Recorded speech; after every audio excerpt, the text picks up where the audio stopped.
अस्सलाम वालेकुम everyone, welcome to बिब्लियोथेरेपिस्ट। उम्मीद है आप सब खैरियत होंगे।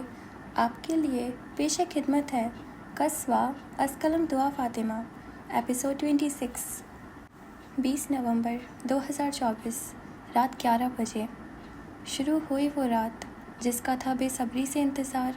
हर जुल्म का बदला, हर कैदी की आज़ादी, हर खून के कतरे का बदला, हर जान की देनत, हर आंसू, हर सिसकी का बदला, हर रोते हुए वजूद की हिचकी का बदला।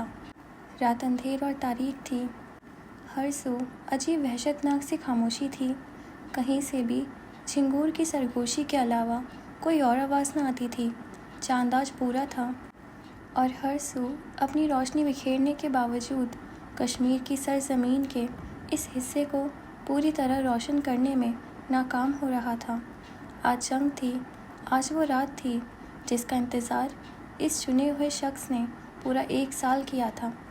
ईमान का बदला, सबीरा सादिक का बदला, अपने माँ बाप के खून का बदला, कश्मीर में रिहाइश पजीर हर उस मासूम का बदला जिसका या तो खुद का खून इस सरजमीन में जज्ब हो गया था या उसके जान से प्यारे साहिबानों, वीरों, माँओं, बहनों या बच्चों का खून ये सब्ज़ सुर्ख ज़मीन अपने अंदर जज्ब किए बैठी थी। आज की ये सर्द रात खून की रात थी, बदले की रात थी, आज़ादी की रात थी। इस सुनसान रात में कश्मीर की एक सुनसान सड़क के एक कोने में रखे कुछ बड़े साइज़ के कंटेनर के अंदर झांका जाता तो अंदर 2 टॉर्च लाइट जली हुई नज़र आती।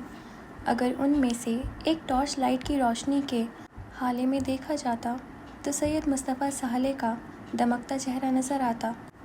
वो हाथ में पकड़े वॉकी टॉकी पे किसी से महू गुफ्तगू नज़र आता था। ठीक 11:35 पे सबको यकजा होकर अपने अपने हथियार उठाकर हमला करना है।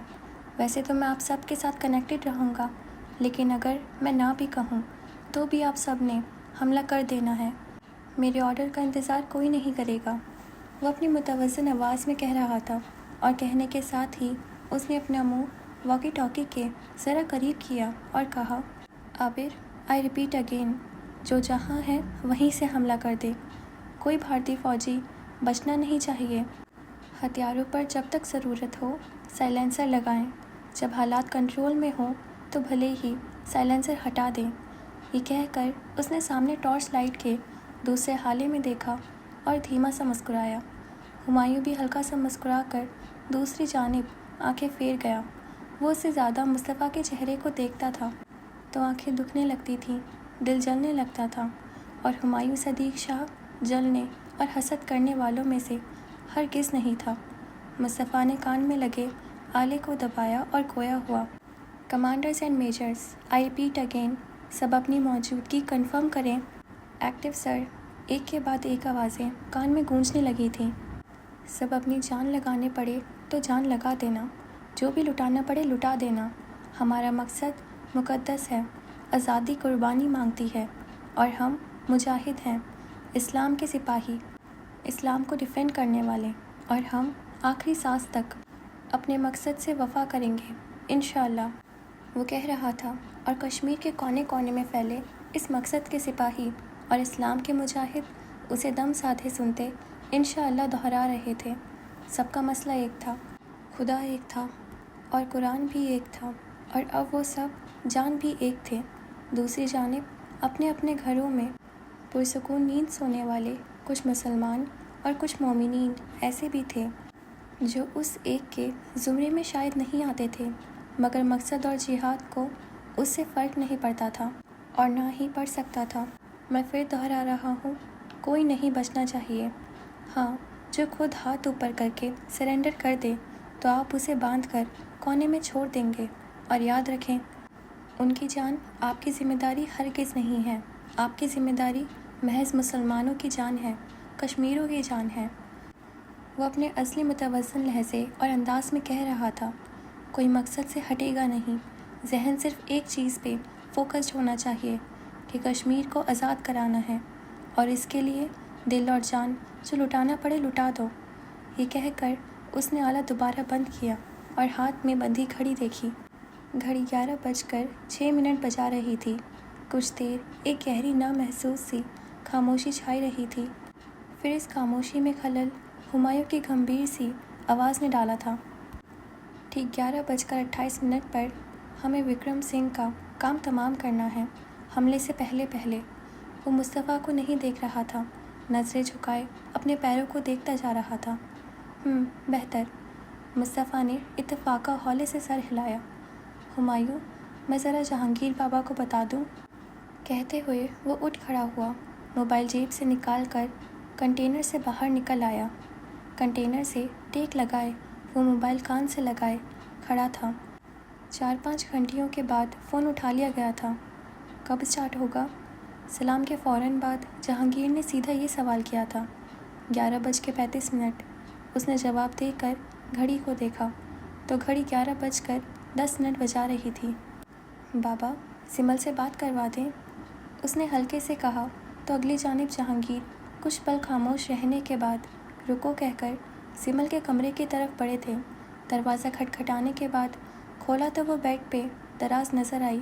اس کے برابر میں فجر لیٹی اس سے باتیں کر رہی تھی. جہانگیر کے ہاتھ میں فون دیکھ کر وہ فوراً ہی سمجھ گئی تھی کہ فون کس کا ہے. جہانگیر نے سمل کی جانب فون بڑھایا تو سمل نے نرم نگاہوں سے فون کو تکتے فون تھاما تھا. جہانگیر گئے تو فجر بھی ان کے پیچھے پیچھے ہی چلی گئی. اب سمل خاموشی سے سیدھی ہو کے بیٹھی اور بیک گراؤنڈ سے ٹیک لگا کر سیاہ دوپٹہ اٹھا کر شانوں پہ پھیلایا. بال ڈھیلے جوڑے میں بندھے تھے اور چہرہ پہلے کی نسبت تھوڑا بھرا بھرا معلوم ہوتا تھا. السلام علیکم. اگلی جانب سے مصطفیٰ کی دھیمی گمبھیر سی آواز ابھری تو اس کے لبوں پہ مسکراہٹ بکھر گئی. وعلیکم السلام، اس نے ہلکے سے جواب دیا. کیسی ہو؟ مصطفیٰ نے ذرا ٹھہر کر دوسرا سوال کیا. ٹھیک. جواب بھی اتنا ہی مختصر تھا. طبیعت کیسی ہے؟ اگلا سوال بھی تیار تھا. طبیعت بھی ٹھیک ہے. دو بدو جواب آیا تھا. ڈاکٹر کے پاس گئی تھی؟ وہ اب بھی اسی نرمی سے پوچھ رہا تھا. ہاں گئی تھی. ڈاکٹرز نے کہا کہ سب ٹھیک ہے. سمل نے جواب دیا. کچھ پل گہری خاموشی نے فون کے دونوں اطراف کو گھیرے رکھا تھا. سمل، میری ایک بات ماننا، اس نے کچھ پل ٹھہر کر کہا تو سمل بھی تھوڑی سیدھی ہو کر بیٹھ گئی. اگر میرا بیٹا ہو تو اس کا نام عبداللہ رکھنا. اگر بیٹی ہوئی تو اس کا نام دادا سے کہنا، وہ رکھیں گے. اس کی سنجیدہ سی آواز میں کہیں اس بات پہ وہ ہولے سے مسکرائی تھی. پھر کچھ یاد آنے پر سر جھٹک کر ہنس دی تھی. اتنی زیادہ سوچ ملتی کیسی ہے تمہاری اور دادا کی؟ سیم یہی بات انہوں نے بھی مجھ سے کہی تھی کہ بیٹی ہوئی تو فاطمہ نام رکھنا، بیٹا ہو تو مصطفیٰ سے کہنا، وہ نام رکھے گا. وہ کہہ کر مسکرائی تھی. مصطفیٰ بھی اگلی جانب دھیما سا مسکرایا تھا. پھر دوبارہ سے ایک بے نام سی خاموشی چھا گئی تھی. وہ دونوں چپ سادھے ایک دوسرے کے بولنے کے منتظر تھے. سمل، اپنا بہت خیال رکھنا. جبھی اس نے کہا تو سمل کی سیاہ آنکھوں میں نمی چھلکی تھی. جہاد میں 2 چیزیں ہوتی ہیں، یا تو شہادت یا پھر غزا. تم دونوں چیزوں کے لیے تیار رہنا. وہ کہتا ہوا سمل جہانگیر کا سانس روک گیا تھا. ایسے مت کہو مصطفیٰ. وہ تڑپ ہی تو اٹھی تھی. آنکھوں کی نمی بڑھ گئی تھی. دل کی دھڑکنیں تیز ہوئی تھیں. اگر میں واپس آیا تو تمہیں صحت مند دیکھنا چاہتا ہوں. اگر میرے واپس آنے پر تمہاری حالت بگڑی ہوئی تو مجھ سے برا کوئی نہیں ہوگا. اس نے مضبوط لہجے میں ذرا سختی سے کہا تو سمل کے دل کو تھوڑی دھڑاس اور تسلی سے ملی تھی، مگر آنکھیں نم ہو گئی تھیں. آنسو ٹپک پڑنے کو بے تاب تھے. سمل، ایک بار پھر میں تم سے معافی چاہتا ہوں. آج تک میں نے تمہارا جتنا بھی دل دکھایا ہے اور جب بھی دکھایا ہے، میں اس کا مداوع تو نہیں کر سکتا، مگر معافی مانگ رہا ہوں. مجھے معاف کر دو سمل. اس کی یہ بات سن کر سمل کا ایک آنسو یہاں ٹپکا تھا تو مصطفیٰ کا دوسرا آنسو وہاں کشمیر میں کنٹینر سے ٹیک لگائے ٹپکا تھا. اپنا خیال رکھنا، نم لہجے میں کہہ کر وہ فون رکھنے ہی والا تھا کہ وہ دوسری جانب سے جلدی سے بول اٹھی تھی. رک جاؤ مصطفیٰ، اتنی جلدی فون مت بند کرو. اس کے کہنے پر اس کے لہجے کی تڑپ محسوس کر کے اس نے بے بسی سے گھڑی دیکھی تھی. گھڑی 11:15 بجا رہی تھی، یعنی وہ ابھی کچھ دیر مزید بات کر سکتا تھا. اچھا ٹھیک ہے، اس نے آہستہ سے کہا تو تھا، مگر سمل اپنے آنسوؤں پر काबू नहीं रख पाई थी। वो एकदम ही फूट फूट कर रोती थी। आंखों से आंसुओं का दरिया बह गया था और हिचकियों और सिसकियों की आवाज़ें कमरे में गूंज रही थीं। अब अगर तुम रोती रही तो मैं कैसे जाऊंगा? तुम रोने के बजाय हमारे लिए दुआ करो। हमें तुम्हारे आंसुओं से ज़्यादा तुम्हारी दुआओं की ज़रूरत है। वो उसे निहायत नरमी से आराम आराम से समझा रहा था और वो रोते हुए उसे सुन रही थी। आंखें सुरकंगारा हो रही थी। मुझे तुम्हारे साथ वहाँ आना था, वो रोने के दरमियान मिनमिनाते हुए बोली तो वो एकदम ही सर झटक कर हंस दिया था। अच्छा, अब तुम रोना बंद करो और मेरी हिफाजत और हमारे मकसद की तकमील के लिए दुआ करो, नफिल अदा करो, दुआ करो और फिर आराम से सो जाओ। अल्लाह ने चाहा तो कल सुबह मैं तुम्हें फ़ोन करूँगा। वो ना जाने कैसे किस दिल से उसे अपनी वापसी की तसल्ली दे रहा था, जबकि इस बात का यकीन तो उसे खुद भी नहीं था कि आज या वो शहादत पाएगा या ज़िंदा बच जाएगा। चलो अब अपना बहुत ज़्यादा ख्याल रखना। अल्लाह हाफिज़। मुस्तफ़ा ने हल्के से कहकर उसके अल्लाह हाफिज़ बोलने का इंतज़ार किया, मगर वो ना बोली तो एक बार फिर ज़ोर देकर बोला, अल्लाह हाफिज़ सिमल, अल्लाह के अमान में दिया मैंने तुम्हें। वो कहकर रोते रोते फ़ोन बंद कर गई थी। दूसरी तरफ मुस्तफ़ा हल्का सा मुस्कुरा कर फ़ोन जेब में रखता अंदर कंटेनर्स की जानिब बढ़ा था और हुमायूं को हाथ से इशारा किया तो हुमायूं सर हिलाकर अपने पिस्टल, राइफ़ल और बैग उठाकर बाहर निकल गया। मुस्तफ़ा ने अपना भूरा बैग अपने कंधों पर टिकाया, पिस्टल को पिंडली में डाला, राइफ़ल हाथ में थामा और वो और हुमायूं चल पड़े। उनके पैरों का रुख अब विक्रम सिंह के कैंप की जानिब था, जहाँ वह 80 भारतीय फ़ौजियों के साथ डेरा जमाए बैठा था। घड़ी अब 11:26 दिखाती थी और कैंप 4 के साथ रखे बड़े बड़े कद आदम पत्थरों के पीछे वो दोनों और उनके 28 साथी मौजूद थे। गहरी खामोशी छाई थी। यूँ लगता था गोया वो अपना सांस भी रोके बैठे हैं कि किसी सांस और आह तक की आवाज़ समाज से ना टकराती थी। उनके पास अभी 4 मिनट थे, जिसके अंदर अंदर उन्हें विक्रम सिंह और उसका ये मेन कैंप तबाह करना था। बढ़ी हुई सर्दी के सबब सबने अपने अपने कान ढाँप रखे थे। सबने ही बेल्ट प्रूफ जैकेट पहन रखे थे और सबके पास बड़े बड़े बस्ते मौजूद थे, जिनमें बम, गोलियां, ग्रेनेड्स और मज़ीद मुख्तलिफ़ चीज़ें मौजूद थीं। इतने में विक्रम सिंह अपने एक साथी के साथ कैंप के बाहर आता दिखाई दिया था। वो लंबा चौड़ा सिख फौजी खाकी वर्दी और खाकी पगड़ी में मलबूस था। उसकी बड़ी दाढ़ी और बड़ी बड़ी मूंछें उसे खतरनाक सा लुक देती थी। वह अपने साथ फौजी से कुछ कहता हुआ एन हुमायूं के पास आ खड़ा हुआ था, इस बात से बिल्कुल बेखबर कि जिस पत्थर के पास वो खड़ा है उसके एन पीछे पाकिस्तानी कौम का एक जवान खड़ा उसके कत्ल का मंसूबा बना चुका है। विक्रम सिंह अपनी भारी आवाज़ और पंजाबी लहजे में साथी फौजी से कुछ कह रहा था और जो वो कह रहा था उसको सुनकर कुछ लम्हों के लिए वहाँ मौजूद तमाम लोगों के पैरों से ज़मीन वाकई खिसक गई थी। पाकिस्तानी और कश्मीर लोग आज़ादी का संगठन कर रहे हैं और मुझे इस बात का पूरा पूरा विश्वास है, वो कह रहा था। मैं ऊपर तक ये बात पहुंचाना चाहता हूँ। तुम यहाँ ठहर कर पहरा दो और मैं अभी जाके ऑपरेटर से बात करवाने का कहता हूँ। मैं बता रहा हूँ कि वो लोग कुछ ही दिनों में कुछ ना कुछ गड़बड़ करेंगे, ज़रूर करेंगे। वो कहता जा रहा था और उन सब का हलक खुश करता जा रहा था। बस एक चीज़ थी जो फ़ायदेमंद थी और वो ये थी कि उसके वहमो गुमान में भी ये नहीं था कि वो गड़बड़ आज रात ही होने वाली है।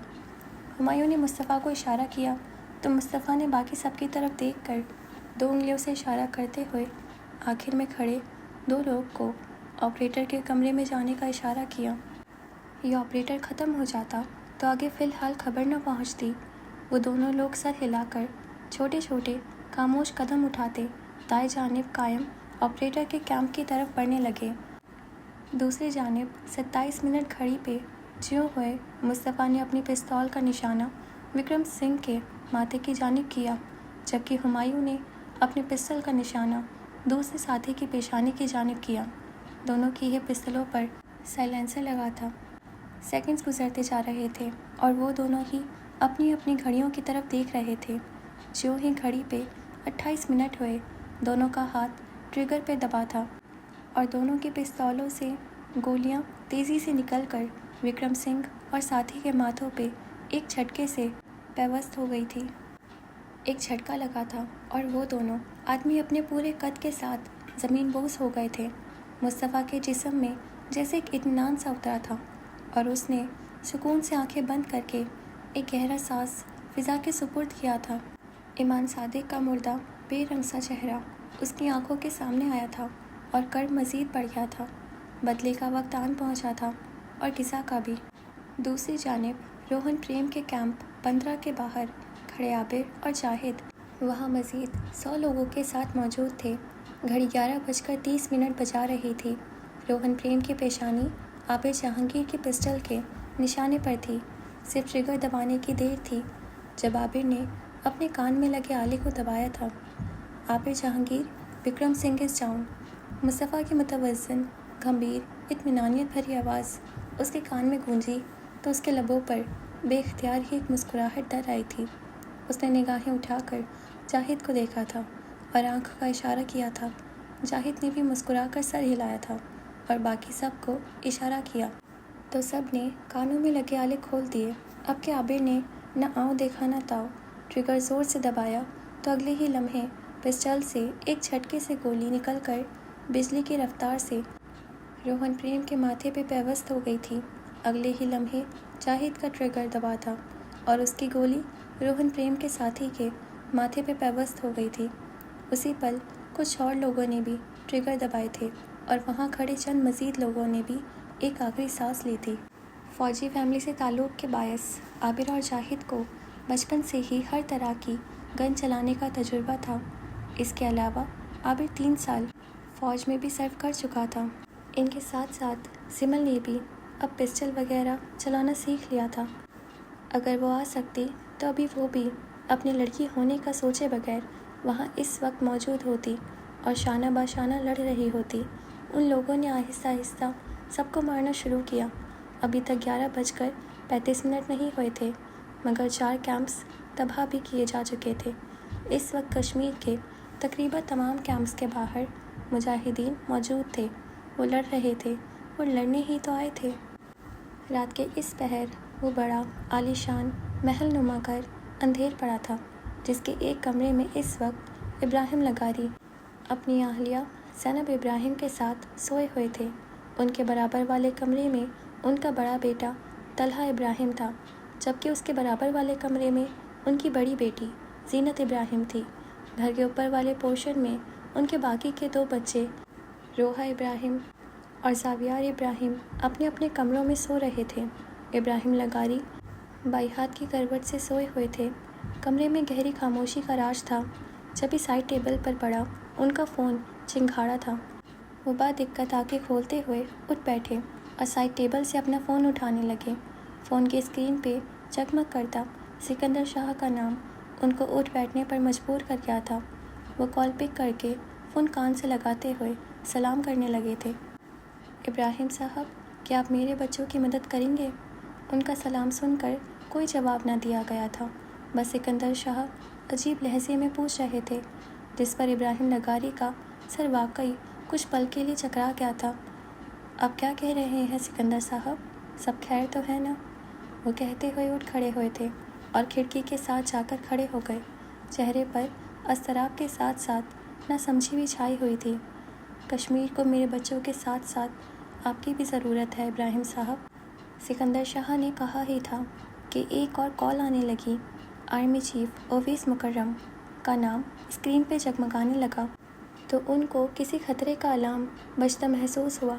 सिकंदर शाह को खुदा हाफिज़ कहकर उन्होंने जल्दी से कान से फ़ोन लगाया तो ओवैस मुकर्रम की भारी मगर परेशान सी आवाज़ कानों से टकराई।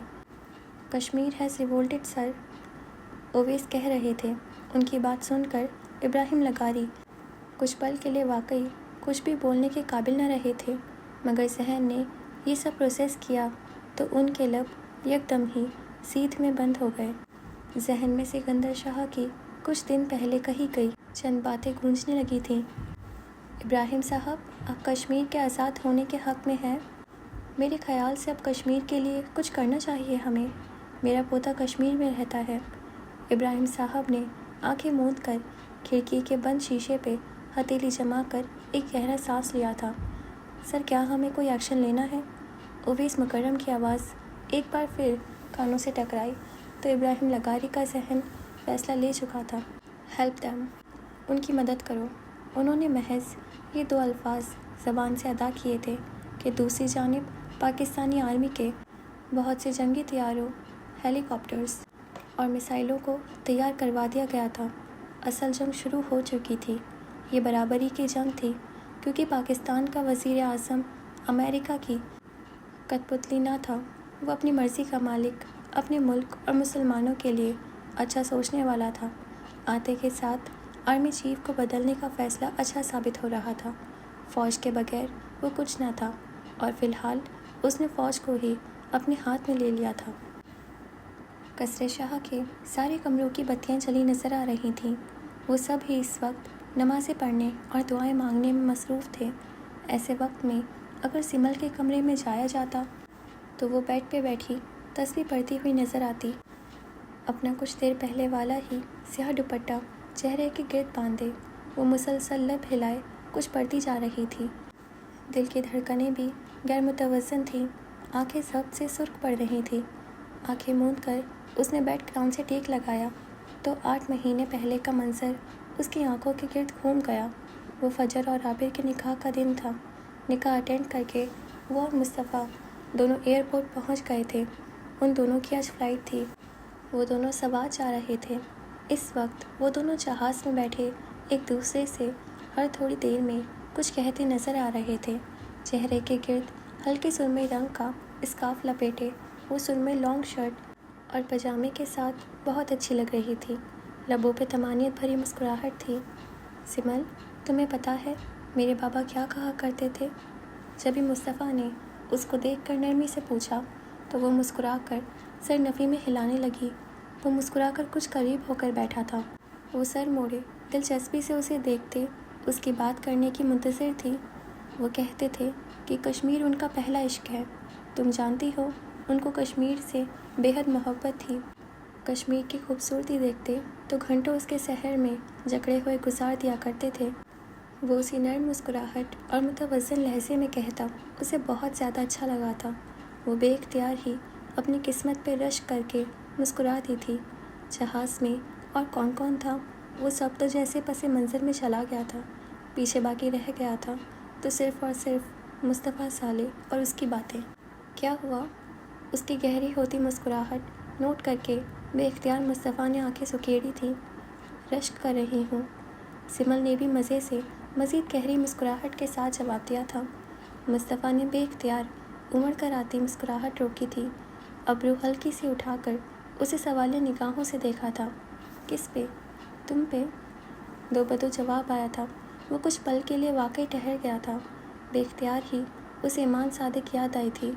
وہ بھی تو ایسی ہی باتیں کیا کرتی تھی۔ کچھ پل بعد بے اختیار ہی سر جھٹک کر وہ ہنس دیا تھا۔